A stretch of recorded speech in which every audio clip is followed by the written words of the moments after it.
Hey there and welcome back. In this video, we're going to be taking a look at focus stacking and a little bit about the rest of the shoot I did out here in the backyard on the farm. Let's get right to it. When it comes to doing focus stacks, this is something that has really intrigued me and not something that I've been really diving deep into. But I wanted to take an opportunity today. I had the opportunity as I was shooting, and it's time to take a look and see what comes of it and what it can do for us in our photography. I'm going to start out with this series of images. As I'm in Lightroom here and I hold the button, you can see how it comes on up to focusing on the near point. So let's go ahead and find ourselves at the beginning of this stack. This is where I want to do number 1 of 222. There we go, 122. So I have 122 frames in this particular stack. Now, it did take a while to bring it into Helicon Focus. So I've got it already stacked in Helicon Focus, and I've got several renderings going already. And I also have, which will be published here very, very soon, I have this blog post. So this is the back end of my website. And I wanted to reference this because, again, I've not done this a whole lot yet, but I'm doing it more and more. And I'm especially with now the automated functions that we have in the Canon system and the Canon cameras where it will do focus bracketing. I'll get into that in the details in just a moment, but let's take a quick look. We have 3 different methods for doing this focus stack. We have a method A, B, and C is what they call it in Helicon Focus. And so I did a comparison here, and you can go through this and just read all the nitty-gritty details of what the differences are and the comparison for that. And so I was reminding myself, which method should I use? And so I'm just going off of the Helicon Focus ideas, what they publish on their website, and kind of trying to put it in a little more easier to understand vernacular, something that hopefully is something that we can really say, yes, this applies to me a little more clearly. They definitely recommend not having images with glare for the method C. However, it performs wonderfully with image stacks that are 100 plus frames. I've got 122 frames, so that's good. And they have many crossing over lines. These grasses and such definitely are lots of just zigzagging lines going this way and that way. Now, in the particular shot that I have right here, right now, that I'm working on, certainly there's not a whole lot of crossing, but also take a look at this, changes in surface level. There's loads of change in surface level. This is something that is going to several inches worth, where you focus on the top of the flowers and then you just go down and down as you come through. So let's switch back over to Helicon Focus and take a look at some of these different rendering options. So I started out with rendering option C, which only gives you the option to do a smoothing. And let's take a quick look again back at what we're talking about here. On this particular item that I have on the website, it says, yes, it wins the day. It did really good.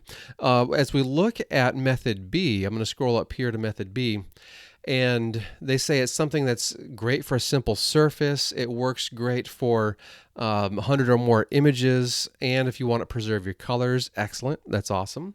But with that excessive amount of depth that's coming through in the overall image, and it's not really linear. I mean, it's all depth is linear, I guess, but it's not really linear as it relates to how it is portrayed in the frame. It just comes in everywhere in the frame here. And so what we can then look at when we're trying to analyze this and see, how does this work? Does this make a lot of sense for us? This low res preview doesn't do us a whole lot of good. What we need to do is click and hold here, and then we get a nice zoomed in view.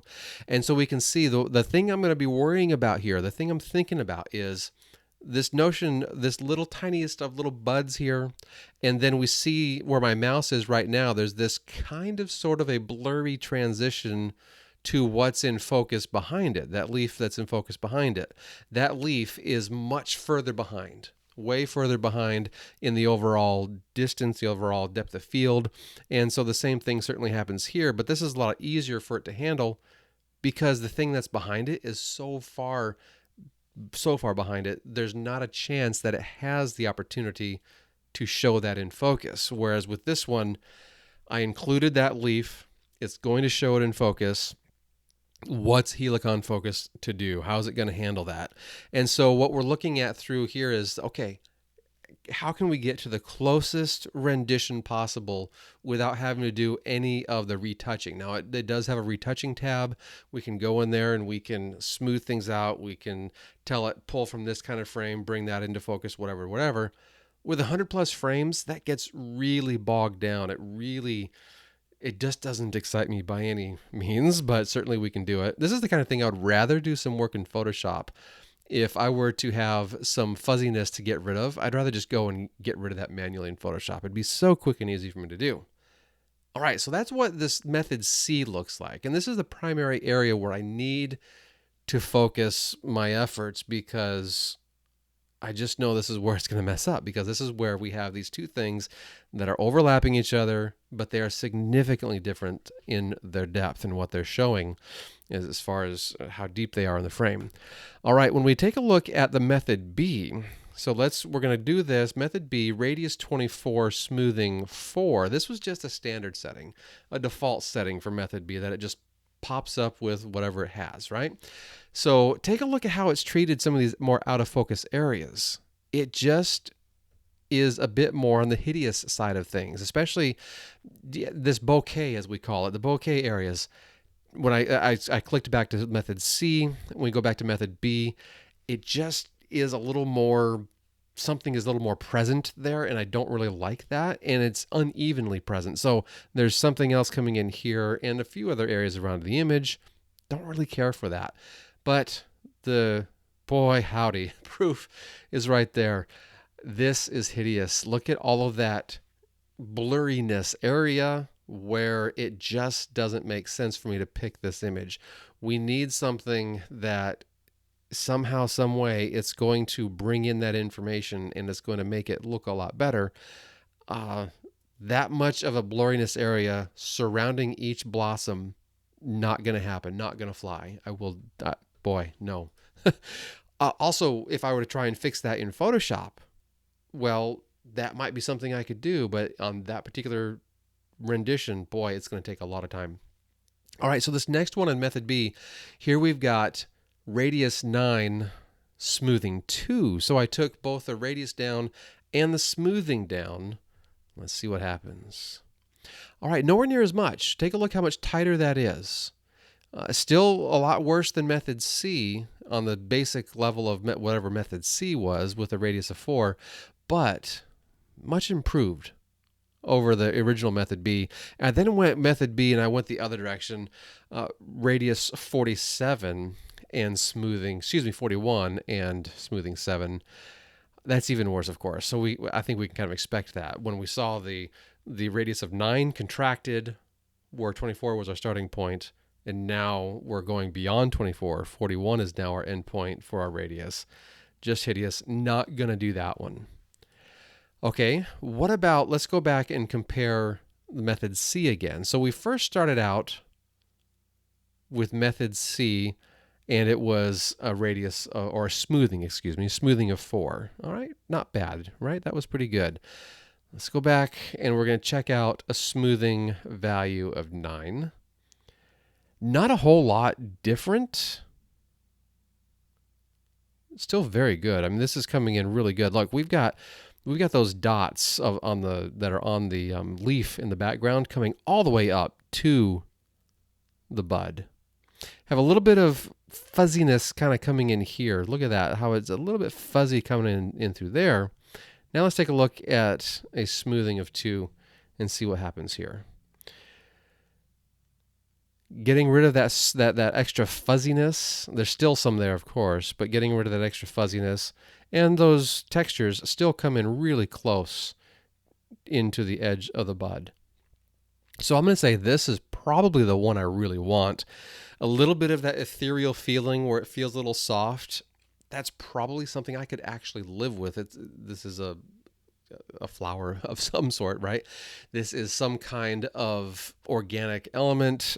To have that kind of sort of defocus control or whatever you want to call it, it's not something that I would look at and just say, I cannot live with that. This is something where I'm willing to experiment further and see if we could still handle this effect coming through in the final rendition of the image. So that's not too shabby. That is quite good. I do like that. And so I'm going to pick this one. And so then I'm going to come over here to saving, and then I just have to hit save here. I do have it plugged in with Lightroom, so it's going to just kick it right back into Lightroom. So I'm going to hit the save button here, and then it'll save it out. And I did use the TIFF function when I brought it in, so I can't save it as a DNG. I will need to shift this over, of course, to a TIFF, and then it'll just save it out as a single layer TIFF.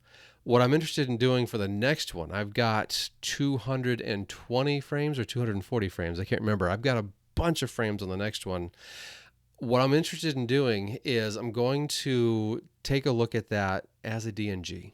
And so I want to see, as it was crunching this and saving this out and all that other stuff, the time that it took to create those TIFF files for this 100 and some odd frames, yeah, that was about, I'm going to say it was in the neighborhood of about maybe 25 minutes for my computer to do that. I should have been timing it, I suppose, but I didn't.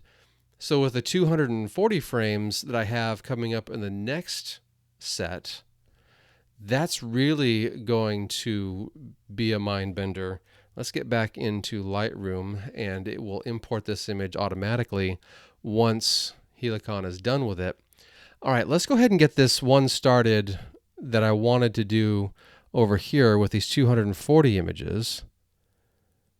And that one suggests there's 360 in that one. But anyway, we're going to do this one of 240. So I'm going to scroll all the way to the end, and I'm going to shift select and grab all these. I'm now in the library module, which is going to allow me to choose my export. And then since I'm in Helicon Focus here, I can set this to DNG. And then what it's going to do is be able to open these in Helicon Focus as a DNG. Now I fully expect this to take a super good long time. It's 355 as 356 as I hit this. And so this is going to take a good long time to process those images. While we're doing that, we're going to go take a look at something else. We're going to take a look at what this Canon system does when you are using the focus bracketing method. And so as I scroll through here, I got several different stacks of images. They're each 22 images. And so what we have is there's different methods, there's different increments is what they call it, for how much the lens is moved, how much of the focus distance the lens is moved before it takes another frame. And so if you have it set to a really high amount, then it will move that focus point further and further back as you are taking your pictures. And so as I am clicking through, we can see that the focus is diving way deep into the background.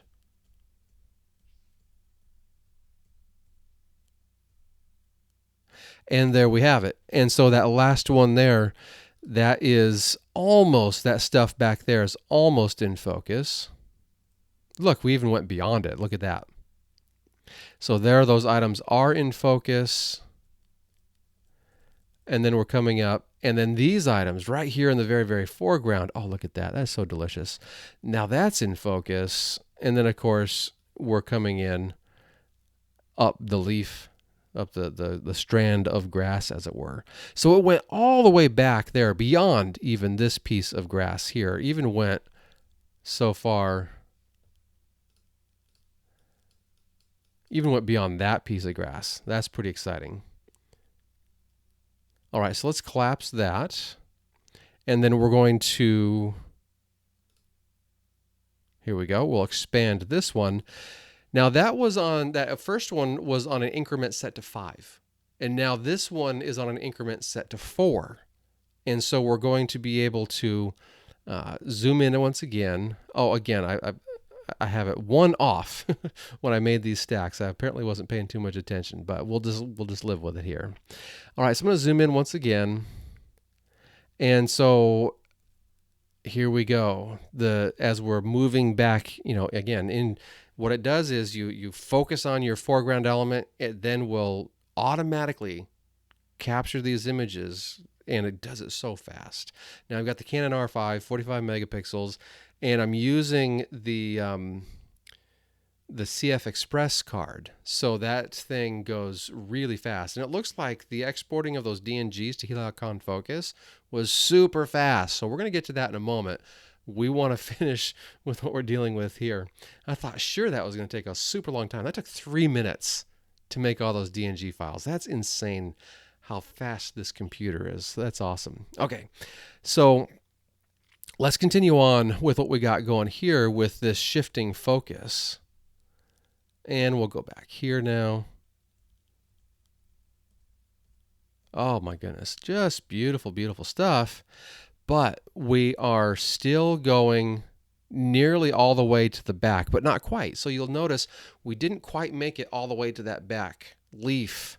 And so it's because those increments were smaller. And so we're crushing it in as it relates to how far we're able to go back in that depth of field, because we have the same 22 frames.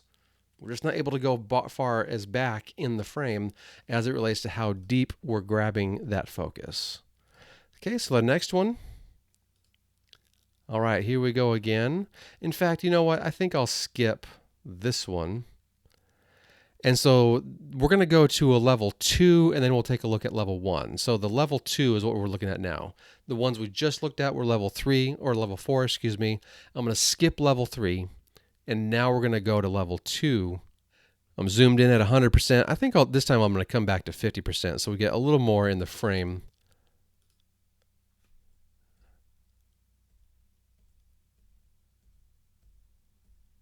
And as I click through these images, yeah, I mean, those are beautiful in focus. But let's get to the last one here. We're even a lot shallower. See, we just don't get anywhere near. When we were on level 4, we got close to this thing being in focus. Now we're on level 2. Nowhere near does this thing get to be in focus. We're only focusing to the end, what feels like possibly the end of this blade of grass. And we get the edge here, of course. All right, and now this is level 1. Let's reset this. All right, those are beautifully sharp, gorgeous, gorgeous looking. And let's click on through these. These are really tiny steps. I love it, because these are the types of details that you want when you're wanting every little itty bitty bit in focus. It's going to be great. That's going to be awesome. Sweet. Let's come back up here. Beautiful. And it only goes to about here. So close to where the level 2 was. The level 2 had this item in focus in its last frame. The level 1 just brought it up just a little bit. So we can get a feel for what the overall adjustment is, what the overall effect is on your shooting. How much closer is it really going to be? And now it shows you this as you're shooting. You hit the button, you know where you started, and then it just goes, and then it leaves it in focus where you were at, where it stopped. And if you wanted to continue, you just hit the button again, and it'll get the next sequence right away. And so it goes fairly easily and fairly quickly, and you can then just absolutely ensure, okay, I've got everything I need, because I know the camera stops where it captured its last frame. And then if I hit the button again, that's where it will start. So I guess technically you get 2 frames of the same exact position, but it still just continues right on. It continues right there for you. All right, this image that we're going to deal with here now in Helicon Focus, I did basically the same idea, only it goes from all the way focusing up here, and take a look at the focus breathing that happens. So we effectively have the overall size of the image is changing just ever so slightly as we go into our focus. So as I'm going all the way and grabbing these items and getting everything in focus, I was on that level 1 increment. and I had set the camera to do 120 frames, and I set it, okay, I want it to be focused. I want it to start the focus somewhere in this department here. Well, a little bit higher up. There we go. I knew I did not want, I went a little too fast there. I knew I did not want it to come all the way, because then the eye would just totally be taken off the edge of the frame. I wanted it to have a good starting point, and then I'm going the wrong way again, and then a good stopping point, which is where all this stuff down here is held. All right, as we move into Helicon Focus, I'm going to assume that method C is where we want to be again, because we have an insane amount of depth, and we have just a lot of frames, 240 frames. So there's just an insane amount of frames, an insane amount of depth. And so as it's going to calculate all these things, that's where we then need to think, okay, are we going to be on a smoothing of 2 or a higher smoothing? Well, in the last one, I really liked the smoothing of 2. So I'm going to go ahead and say, hey, let's try that out. So as I hit this render button, it will go through and do its business. It's going to analyze each frame, and as I'm just going to let it do its thing. So we're going to speed through this, and we'll pick it up when it's done.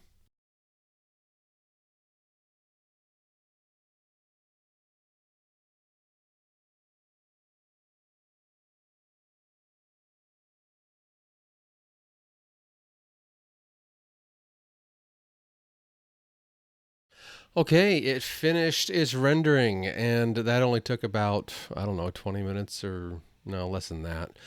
But anyway, yeah, let's take a look and see how it did. So we only have the one rendering thus far. Of course, I suspect it's going to be fine.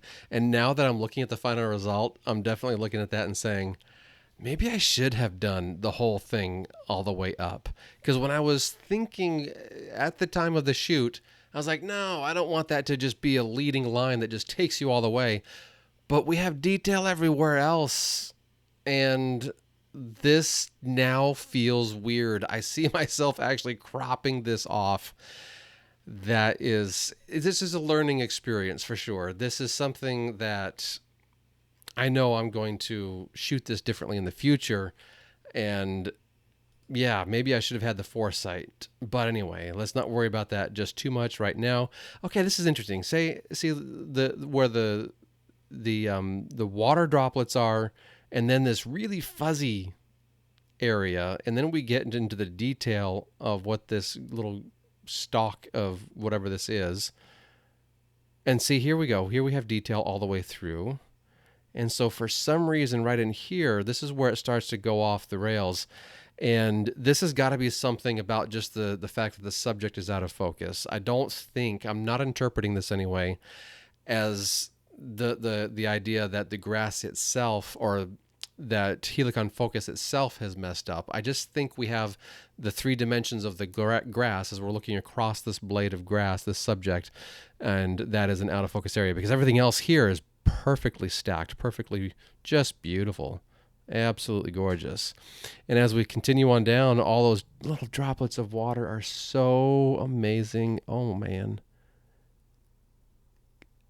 The created world, the creation that we get to experience and really dive into the details. I'm just always in awe. But I'm looking for those areas that are just going to feel odd. And I don't see any. So I'm really loving method C with a small amount of smoothing. Really, really loving that. Okay, yeah, let's go. I'm going to go ahead and say this is good. Good to go. Let's check out this transition once again. Down here. Yeah, very nice. And then we've got this part a little bit in focus too on that blade of grass. Excellent. And then out here. Ooh, nice big droplet of water.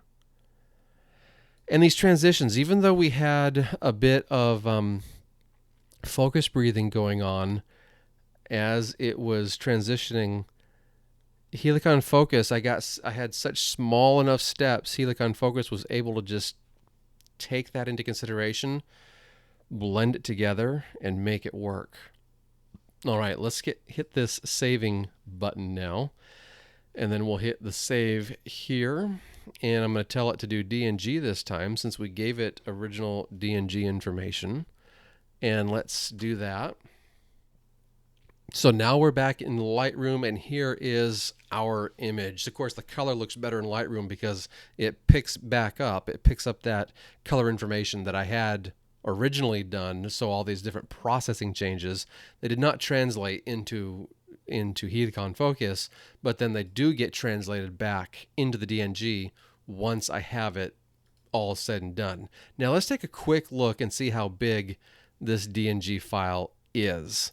So that's only 140 megabytes, not too shabby. When each DNG or each CR3 comes in at about 46 megabytes per unit, then this stacked item comes in at 140. It seems like that is some kind of limit that Helicon Focus has for it. But yeah, as I look at that, I do seriously wish I had contemplated this further and just started my focus up here. But this is where I'm going to go ahead and sort of somewhat rescue this image via a post-production, as it were, cropping, and see if it's off. For some reason for me, if it's just a little bit like this, I don't have a problem with it. This is a more standard size anyway, so if I were to put this on canvas or whatever, this is what's going to most likely end up happening for me. And as I finish this image off, I'm going to go ahead and, let's take a look at our mask, because it brought that in too from the previous renditions. And so I could darken that a little more because I'm wanting to darken that a bit, but I think I'm going to go ahead and do even another mask. And I'm going to, let's see here, keep it a little bit. There we go. I want to darken this corner and make sure that's just virtually pitch black. Darken this a hair.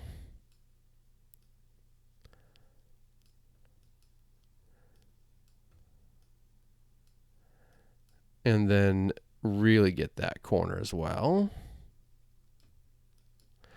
And I'm actually going to take, I'm going to try taking this highlights slider and see, yeah, see that does affect these items.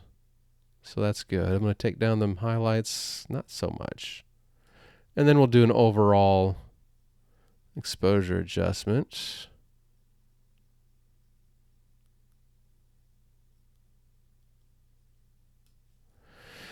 Yeah, these items are just really bright. And I don't pretend to think I'm going to solve all of my exposure problems and all of my processing problems in this video. I just wanted to at least get it closer to where I want it to be. This is also, man, that piece right there is just a little extra annoying to me than I anticipated it to be. But like I mentioned before, this is a learning experience too. This may not end up being one of the best images ever that I make. This might end up being something that I just have to chalk up to experience, and it still is not a lost cause. See, if I go in like this, I'm just cropping out way too much. Let's go in like that. Now that's an intriguing framing. It's just, once again, this is kind of gross. Let's take a linear gradient and let's see what we can do here. See, it almost feels fake when I do that because the rest of it is not so dark. So here's what I think I'm going to do. I'm going to turn that off, and I'm going to create a luminance range mask. So I'm going to, see what the problem is here. When I do a luminance range, this is still bright enough. It gets all these things. So I'm gonna adjust. I'm gonna adjust this so it gets the majority of those background areas. We'll have a little bit of a transition to where it kind of feathers the edge, so to speak. And then I'm going to do an exposure adjustment. and bring that down. And then I'll be able to utilize this one as well. And then if I go back and grab my crop tool and lift that up and get rid of things on the bottom,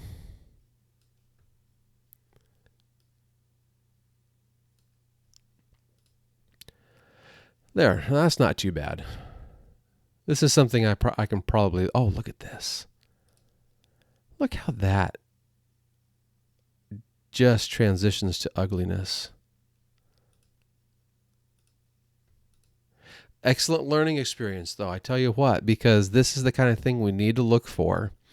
And that is something that it's all about the depth and capturing the whole scene.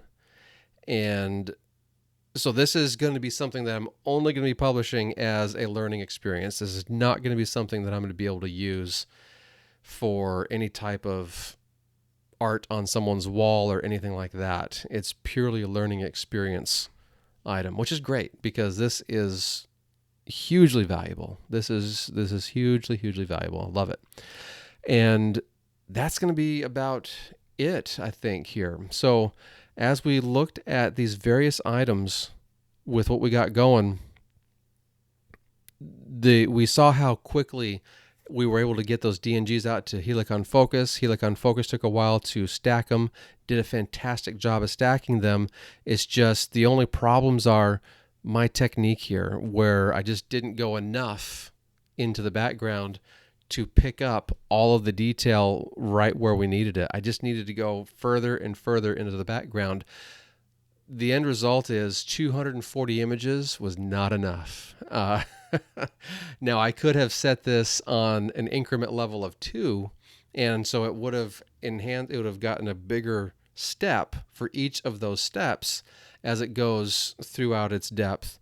But then I might have had little gaps of depth of field gaps in between those steps. That's the thing where we also need some experience to say, okay, really, how big is increment 1 versus increment 2 in relation to what type of depth of field I'm getting? We need some experience that helps us understand what these types of settings are all about and how they're going to affect the end result image. So I wanted to go with increment 1 just to make sure I had it all. That was the smallest increment. I wanted to make sure I had it all. And here it comes. Oh, this is so cool. This is awesome.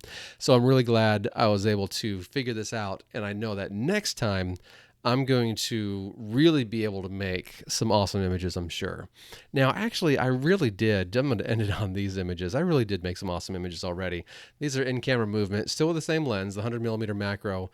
And so with some in-camera movement and the grasses, oh my goodness, I just love this kind of stuff. So this is probably my favorite one. The vertical is really cool though too. So, and then I got one over here with some significant just kind of fanning action.